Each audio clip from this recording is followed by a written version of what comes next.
As the sun began to set over the quiet town of Point Pleasant, West Virginia, a feeling of unease began to settle over its inhabitants. They knew what was coming. The Mothman was back. The creature had been terrorizing the town for years, swooping down from the sky in the dead of night to snatch up unsuspecting victims. Some said it was a demon, others believed it was an extraterrestrial being. But everyone agreed on one thing: the Mothman was pure evil. The town's only hope was a young reporter named Kate, who had been investigating the Mothman for months. She had heard all the rumors and legends, but she was determined to uncover the truth. One night, Kate was driving home from the local library when she saw something out of the corner of her eye. It was the Mothman, perched on a nearby tree, its glowing red eyes fixed on her. Kate slammed on the brakes, but it was too late. The Mothman swooped down and crashed through her windshield, its razor-sharp talons slicing through the glass. Kate screamed as the creature grabbed her by the throat, lifting her off the ground. She could feel its hot breath on her face, and she knew that she was going to die. But then, something strange happened.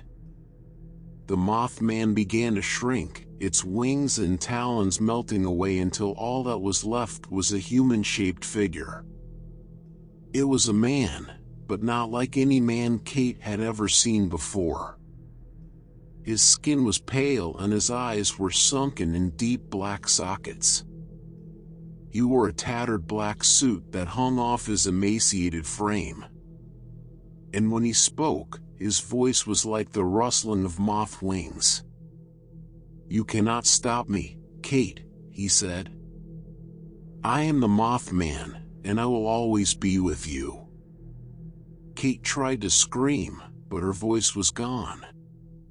She watched in horror as the Mothman disappeared into the night, leaving her alone and trembling in her car. From that day on, Kate was never the same. She was haunted by the Mothman's presence, always feeling like he was watching her, waiting for his next opportunity to strike.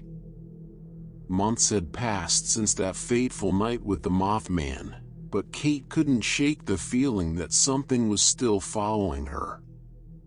She had become obsessed with the creature, spending long hours researching its origins and its possible motives for attacking the people of Point Pleasant. Despite her fears, Kate knew that she had to face the Mothman again. She couldn't let its evil presence continue to haunt her and the people of the town. So she decided to set a trap. Using her knowledge of the creature's habits and movements, Kate set up a camera and microphone in the woods outside of town. She waited patiently for hours, hoping to catch a glimpse of the Mothman once again. As the night wore on, Kate began to grow weary. She was about to give up when she heard a rustling in the bushes. The camera started to record, and Kate held her breath as she watched the monitor.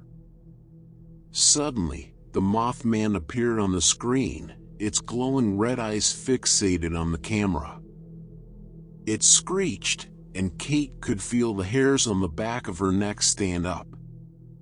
But then, something unexpected happened.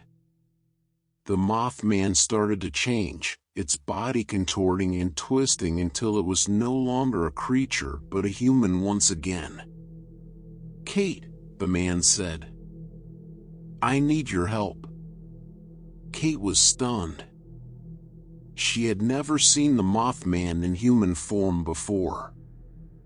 She cautiously approached the man, who introduced himself as John.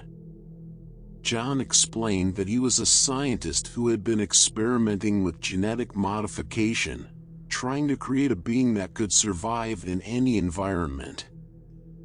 But something had gone wrong, and he had turned himself into the Mothman. He begged Kate to help him reverse the process, to turn him back into a human once again. Kate was hesitant, but she could see the desperation in John's eyes. She agreed to help him. Over the next few weeks, Kate worked tirelessly to find a way to reverse John's genetic modifications. She enlisted the help of other scientists, and together they were able to develop a serum that would turn John back into a human. Kate administered the serum, and John began to convulse. For a moment, Kate thought that they had failed, that John was going to die. But then, his body stopped convulsing, and he lay still. When John woke up, he was human once again. He was weak and frail, but he was alive. He thanked Kate for her help and promised to use his knowledge for good. As Kate drove back to her apartment that night, she realized that the Mothman was not evil after all. It was just a tragic accident, a man who had been transformed into a monster by his own scientific experiments. But the memory of the Mothman still haunted her, and she knew that she would never forget the lessons that she had learned. For there are always consequences to our actions, and sometimes, those consequences can be terrifying. As Kate reached her apartment, she couldn't help but feel a sense of relief. The nightmare was finally over, and the town of Point Pleasant could now rest easy knowing that the Mothman was not a malevolent creature but rather a tragic victim of a scientific experiment gone wrong. But as she settled into her bed, she knew that the